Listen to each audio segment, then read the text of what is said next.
The creative school for quality and innovative education. करें एक बेहतर कल की शुरुआत आज से। LA salon by Dhami, a luxurious ladies salon. BJP district unit की ओर से लॉ एंड ऑर्डर को लेकर प्रेस कॉन्फ्रेंस। अस्सलाम वालेकुम, आदाब। बीके न्यूज में आपका स्वागत। मैं सैयद अकबर अली और आप देख रहे हैं BK news. Bharatiya Janata party Bidar unit की ओर से बीदर पत्रिका भवन में 28 अप्रैल को बीदर में बढ़ रहे अपराध को लेकर प्रेस कॉन्फ्रेंस किया और कहा कि बीदर में लॉ एंड ऑर्डर खराब हो गया है। इस तरह से प्रेस कॉन्फ्रेंस कर Somnath Patil BJP district president ने कहा, ಸರಾಸರಿ ಜಿಲ್ಲೆಯಲ್ಲಿ ಪ್ರತಿ ತಿಂಗಳು 2 ಕೊಲೆಗಳು ನಡೀತಾ ಇವೆ। ಆನ್ಲೈನ್ ಟೆರರಿಸಂ 2 ಕೊಲೆಗಳು ಜಿಲ್ಲೆಯಲ್ಲಿ ನಡೀತಾ ಇವೆ। ಇವತ್ತು ಬೇರೆ ಬೇರೆ ಮಾಫಿಯಾಗಳು ಜಿಲ್ಲೆಯಲ್ಲಿ ಕೆಲಸ ಮಾಡ್ತಾ ಇವೆ। ಉದಾಹರಣೆಗೆ ಬಸವ ಕಲ್ಯಾಣದಲ್ಲಿ ವಾಹನಗಳನ್ನು ಸ್ಕ್ರಾಪ್ ಮಾಡುವಂತ ಒಂದು ಕಾರ್ಖಾನೆಗಳು, ಯಾವುದೇ ಒಂದು ವಾಹನವನ್ನು ಸ್ಕ್ರಾಪ್ ಮಾಡಬೇಕಾದ್ರೆ ಅದಕ್ಕೆ RTO ಪರ್ಮಿಷನ್ ಬೇಕು। ಇವತ್ತು ಬಸವ ಕಲ್ಯಾಣದಲ್ಲಿ ಒಂದು 4-8 ಜನರು ಯಾವ ರೀತಿ ಸ್ಕ್ರಾಪ್ ಮಾಡ್ತಾರೆ, ಕಳಂಟಿಗೆ ಮಾಡತಕ್ಕಂತ ಗಾಡಿಗಳು 1 ಗಂಟೆಯಲ್ಲಿ ಅದರಲ್ಲಿ ಯಾವುದೇ ಪಾರ್ಟ್ಗಳನ್ನು ಪುನಃ ಇಡ್ಲಿಕ್ಕೆ ಆಗಲ್ಲ, ಆ ಒಂದು ಕೆಲಸ ನಡೀತಾ ಇದೆ। ಇವತ್ತು ಬಸವ ಕಲ್ಯಾಣ ಬಾರ್ಡರ್ ಹತ್ರ ಬಯೋಡೀಸೆಲ್ ಮಾರಾಟ ಮಾಡುವಂತ ಒಂದು ದೊಡ್ಡ ಜಾಲ ಕೆಲಸ ಮಾಡ್ತಾ ಇದೆ। ಈ ರೀತಿ ಇವತ್ತು ಜಿಲ್ಲೆಯಲ್ಲಿ ಪೊಲೀಸ್ ಇದ್ದಾರೋ ಇಲ್ಲೋ ಅನ್ನೋ ರೀತಿಯಲ್ಲಿ ಕೆಲಸಗಳು ನಡೀತಾ ಇವೆ। ಬೀದರ್ನಲ್ಲಿ ನಡೆದಂತ ದರೋಡೆಗಳು, ಪ್ರಾರಂಭದಲ್ಲಿ ಸಚಿನ್ ಪಂಚಾಳ ಆತ್ಮಹತ್ಯೆ ಕೇಸ್ನಲ್ಲಿ ಪೊಲೀಸರು ನಡೆದುಕೊಂಡ ರೀತಿ ತಮ್ಮೆಲ್ಲರಿಗೂ ಗೊತ್ತಿದೆ, ಇಡೀ ರಾಜ್ಯಾದ್ಯಂತ ಸುದ್ದಿ ತಾವೇ ಮಾಡಿದ್ರಿ। ಆ ಒಂದು K Giri silk and sari.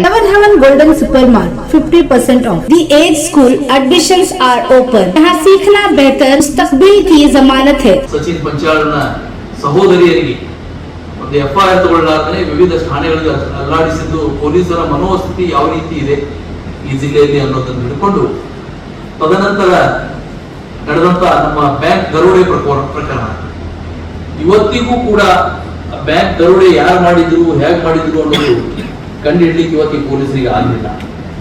ಆ ಬ್ಯಾಂಕ್ ದರೋಡೆನೇ ಕೊನೆ ಪ್ರಕರಣ ಆಗಬಹುದು ಅಂತ ನಾವು ಅನ್ಕೊಂಡಿದೀವಿ। ಯಾಕಂದ್ರೆ ಅದಾದ ನಂತರ ಪೊಲೀಸರು ಎಚ್ಚೆತ್ಕೊಂಡು ನಾವೆಲ್ಲಾ ಕಡೆ CCTV ಕ್ಯಾಮ್ರಾ ಕೂಡಿಸಿದೀವಿ, ಮತ್ತೊಂದನ್ನು ಮಾಡಿದ್ದೀವಿ ಅಂತ ಎಲ್ಲ ಕಡೆ ಮಾಡಿ ಕೊಚ್ಕೊಂಡ್ರು, ಎಲ್ಲ ಪತ್ರಿಕೆಗಳ ಮುಖಾಂತರ ಎಲ್ಲ ಕಡೆ ಹೇಳಿದ್ರು। ಆದ್ರೆ ಅದಾದ ನಂತರ ನಮ್ಮ ಒಬ್ಬ ಮಾಜಿ ಸೈನಿಕನ ಮನೆಯಲ್ಲಿ ಮಗಳ ಮದುವೆ ಇದೆ, ಆ ಮದುವೆಗಾಗಿ ಬಂದಿದ್ದಂತ ಎಲ್ಲ ಬಂಗಾರ ಅದನ್ನೆಲ್ಲ ದರೋಡೆಗಳು ಲೂಟಿ ಮಾಡ್ಕೊಂಡು ಹೋದ್ರು। ಯಾವುದೇ CCTV ಕ್ಯಾಮ್ರಾಗಳು ಕೆಲಸ ಮಾಡಲಿಲ್ಲ। ಮೊನ್ನೆ ಮತ್ತೊಂದು ಸಲ ಬಂದೂಕಿನ ತುದಿಯ ಮೇಲೆ ಬಂದೂಕನ್ನು ಹಿಡಿದುಕೊಂಡು ಮನೆ ಜನರಿಗೆಲ್ಲ, ಈಗಾಗಲೇ ಅವ್ರ ಮನೆ ನಾವು ಕೇಂದ್ರ ಸಚಿವರು ನಮ್ದೆಲ್ಲ ತಂಡ ಭೇಟಿ ಮಾಡಿ ಬಂದಿದ್ದೀವಿ, ಅವ್ರ ಮನೆಯಲ್ಲಿ ಇಟ್ಟಂತ ಬಂಗಾರ ಅವರಿಗೆಲ್ಲ ಒಂದ್ ಕಡೆ ಕೂಡ ಹಾಕಿ, ನಿಮ್ಮ ಮಗನನ್ನು ಶೂಟ್ ಮಾಡ್ತೀವಿ, ನಿಮ್ಮನ್ನು ಶೂಟ್ ಮಾಡ್ತೀವಿ ಅಂತ ಬಂದು ಮನೆಯನ್ನು ಮೂರ್ತಿ, ಮನೆ ಬಾಗಿಲನ್ನು ಮೂರ್ತಿ, ಪಕ್ಕದ ಮನೆಯಲ್ಲಿರುವಂತ ಕಿರೈನಿಂದ ಇರುವಂತ ಹುಡುಗರಿಗೂ ಕೂಡ ಅವರನ್ನು ಬಂದೂಕಿನ ಒಂದು ಕೊನೆಯ ಮೇಲೆ ಅವರಿಗೆ ಅವರಲ್ಲಿರುವಂತ ಲ್ಯಾಪ್ಟಾಪ್ ಮೊಬೈಲ್ಗಳನ್ನು ಲೂಟಿ ಮಾಡಿ ಅವರೆಲ್ಲರಿಗೂ ಬಾತ್ರೂಮ್ನ ಕೂಡ ಹಾಕಿ, ನಾವು ಇನ್ನೂ ಅರ್ಧ ಗಂಟೆ ಇಲ್ಲೇ ಇರ್ತೀವಿ, ನೀವೇನಾದ್ರೂ ಆವಾಜ್ ಮಾಡ್ತೀರಿ ಅಂದ್ರೆ ಶೂಟ್ ಮಾಡ್ತೀವಿ ಅಂತೇಳಿ ಆ ಮನೆಯವರಿಗೆ ಬೆದರಿಕೆ ಹಾಕಿ ಇವತ್ತ ಆ CCTVಗಳು ಕೂಡ ಅವ್ರಿಗೆ ಯಾವ ವಾಹನದಲ್ಲಿ ಬಂದಿದೆ ಅಂತ ಗೊತ್ತಾಗ್ತಾ ಇದೆ। ಆದ್ರೂ ಕೂಡ ಇಲ್ಲಿಯವರೆಗೆ ಅವ್ರಿಗೆ ಯಾವುದೇ ಸುಳಿವನ್ನು ಇವತ್ತ ನಮ್ಮ ಜಿಲ್ಲೆಯ ಪೊಲೀಸರು ಅದಕ್ಕೆ ತನಿಖೆ ಮಾಡಿಲ್ಲ। ಇವತ್ತು ಈ ಎಲ್ಲಾ ದರೋಡೆಗಳನ್ನು ನೋಡಿದ್ರೆ ನಮ್ಗೆ ಏನ್ ಅನಿಸ್ತಾ ಇದೆ ಅಂದ್ರೆ ಇದೊಂದು ಸರ್ಕಾರಿ ಪ್ರಾಯೋಜಿತ ದರೋಡೆಗಳು ನಡೀತಾವೆ ಅಂತ ಅನಿಸ್ತಾ ಇದೆ।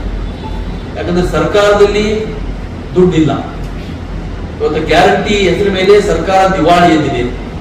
ಇಷ್ಟೆಲ್ಲ ನಡೀತಾ ಇದ್ರು ಕೂಡ ನಮ್ಮ ಜಿಲ್ಲೆಯ ಉಸ್ತುವಾರಿ ಸಚಿವರು ಏನ್ ಮಾಡ್ತಾ ಇದ್ದಾರೆ ಅಂತ ಗೊತ್ತಾಗ್ತಾ ಇಲ್ಲ।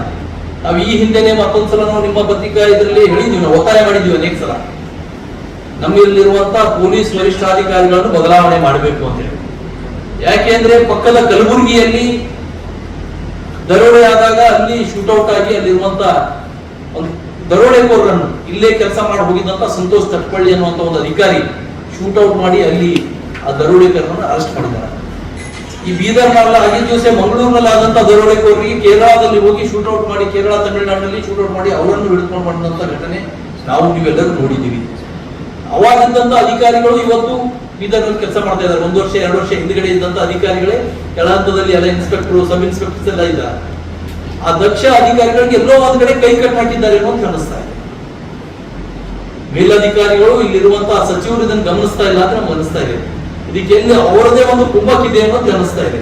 ಈ ಅನುಮಾನ ಬರ್ಲಿಕ್ಕೆ ಒಂದು ಮುಖ್ಯ ಕಾರಣ ಏನಂದ್ರೆ, ನಿನ್ನೆ ನಡೆದಂತ ದರೋಡೆ ಪ್ರಕರಣದಲ್ಲಿ ಆ ಮನೆ ಯಜಮಾನತಿ ಹೇಳಿದ್ದು ನಮ್ಮಲ್ಲಿ 50 ತೊಲೆ ಬಂಗಾರ ಹೋಗಿದೆ ಅಂತ ಹೇಳಿ, 50 ತೊಲೆ ಬಂಗಾರ, 20 ತೊಲೆ ಬೆಳ್ಳಿ, 15,000 ರೂಪಾಯಿಗಳು ಹಣ ನಗದು ಹೋಗಿದೆ. ಆದ್ರೆ ಪೊಲೀಸರು FIR ನಲ್ಲಿ ದಾಖಲು ಮಾಡ್ಕೊಂಡಿದ್ದು 20 ತೊಲೆ ಅಂತ ಹೇಳಿ, 22 ತೊಲೆ ಅಂತ ಹೇಳ್ತಾ ಇದ್ದಾರೆ. ಯಾಕೆ ಹಂಗ ಮಾಡಿದ್ವಿ ಅಂತ ಕೇಳಿದ್ರೆ ಅವರೇ ಹಂಗೆ ಮಾಡ್ರಿ ಅಂದ್ರೆ ನಿಮ್ಗೆಲ್ಲ ಪೂರ್ತಿ ಇಸ್ಕೊಡ್ತೀವಿ ಅಂತ ಹೇಳಿದಾರ ಅಂತ. ಇದು ಮನೆಯವರು ಹೇಳಿದಂತ ವಿಷಯ. ಇದಕ್ಕಿಂತ ಮುಂಚೆ ಇನ್ನೊಂದು ಮನೆ ಕಳಂಟಿಗೆ ಆಗಿದೆ. ಯಾರು ನಮ್ಮ ಎಕ್ಸ್ ಸರ್ವಿಸ್ ಮ್ಯಾನ್ ವಿರ್ಶೆಟ್ಟಿ ಅನ್ನೋ, ಆ ವಿರ್ಶೆಟ್ಟಿ ಅನ್ನೋ ಮನೆಯಲ್ಲಿ ಕಳ್ಳತನ ಆಗಿರೋದು 25 ತೊಲೆ, ಆದ್ರೆ FIR ನಲ್ಲಿ ನಮೂದು ಮಾಡಿದ್ದು 16 ತೊಲೆ. ಅವ್ರು ಹೇಳಿದ್ರು ಕೂಡ ಪೊಲೀಸರು ಒತ್ತಾಯ ಪೂರ್ವಕವಾಗಿ ನಮಗೆ ಕಡಿಮೆ ನಮೂದು ಮಾಡಿದ್ದೀರ ಅಂತ. ಇನ್ನೊಂದ್ ಕಡೆ ಹುಮನಾಬಾದ್ನಲ್ಲಿ ಡೈಜೋಡೆ ಅನ್ನುವಂತ ಮನೆ ಕಳ್ಳತನ ಆಗಿತ್ತು ವರ್ಷದಲ್ಲಿ. ಅವರಲ್ಲಿ ಕೂಡ 50 ತೊಲೆ ಕಳ್ಳತನ ಆಗಿತ್ತು. ಆ ಕಳ್ಳತನ ಆಗಿದ್ದಕ್ಕೆ ಅವರು FIR ಅಲ್ಲಿ ಬರೆಸಿದ್ದು 24 ತೊಲೆ, ಆದ್ರೆ ಕಳ್ಳರನ್ನು ಹಿಡಿದು ರಿಕವರಿ ಮಾಡಿಕೊಟ್ಟಿದ್ದು 16-17 ತೊಲೆ. ಅವಾಗ ಅವ್ರು ಕೇಳಿದಾರೆ, ಇಲ್ಲ ನಮ್ಗೆ ಸಿಕ್ಕಿದ ಇಷ್ಟಲ್ಲಿ ಇಷ್ಟು ಕೊಡ್ತೀವಿ ಅಂತ. ಅಂದ್ರೆ ಎಲ್ಲ ಒಂದ್ ಕಡೆ ಕಡಿಮೆ ಬರೆಸಿದಾಗ ರಿಕವರಿ ಆದಾಗ ಅದು ಎಲ್ಲಿ ಹೋಗುತ್ತೆ? ಇದು ಅನುಮಾನ ನಮ್ಗೆ ಬರ್ತಾ ಇದೆ. ಇದು ಎಲ್ಲೋ ಒಂದ್ ಕಡೆ ಸರ್ಕಾರಿ ಪ್ರಾಯೋಜಿತ ದರೋಡೆಗಳು ನಡೀತಾರೆ ಅಂತೇಳಿ ನಮ್ಗೆ ಅನಿಸ್ತಾ ಇದೆ. ಅದಕ್ಕೆ ನಾವು ಇವಕ್ಕೂ ಕೂಡ ಒತ್ತಾಯ ಮಾಡ್ತಾ ಇದ್ದೀವಿ. ಈ ಸರ್ಕಾರಿ ಪ್ರಾಯೋಜಿತ ಇದೆ ಅಂತ ನಮ್ಗೆ ಅನುಮಾನ ಇದೆ. ಇಲ್ಲ ಅಂದ್ರೆ ಕೂಡಲೇ ಇಲ್ಲಿರುವಂತ ಅಧಿಕಾರಿಗಳನ್ನು ಬದಲಾವಣೆ ಮಾಡಿ ದಕ್ಷ ಅಧಿಕಾರಿಗಳನ್ನು ನಮ್ಮ ಜಿಲ್ಲೆಗೆ ತರಬೇಕು. ಯಾಕೆ ಅಂದ್ರೆ ಇವತ್ತು ಬೀದರ್ನಲ್ಲಿ ಯಾರಾದ್ರೂ ಮನೆ ಮಾಡ್ಬೇಕಂದ್ರೆ ಹೆದರುವಂತ ಪರಿಸ್ಥಿತಿ ಬಂದಿದೆ. ಅಲ್ಲಿ ನಾವು ಮನೆ ಮಾಡಿದ್ವಿ ಅಂದ್ರೆ ಸುರಕ್ಷಿತ ಇರ್ತೀವೋ ಇಲ್ಲೋ ಅನ್ನುವಂತ ವಾತಾವರಣ ನಿರ್ಮಾಣ ಆಗಿದೆ. ಇವತ್ತು ಬೀದರ್ ಅಂದ್ರೆ ಮಿನಿ ಭಾರತ ಅಂತ ಎಲ್ಲಾ ಕಡೆ ಹೇಳ್ತೇವೆ. ಇಲ್ಲಿ ಎಲ್ಲಾ ಸಮುದಾಯದ ಜನ ಸಿಗ್ತಾರೆ.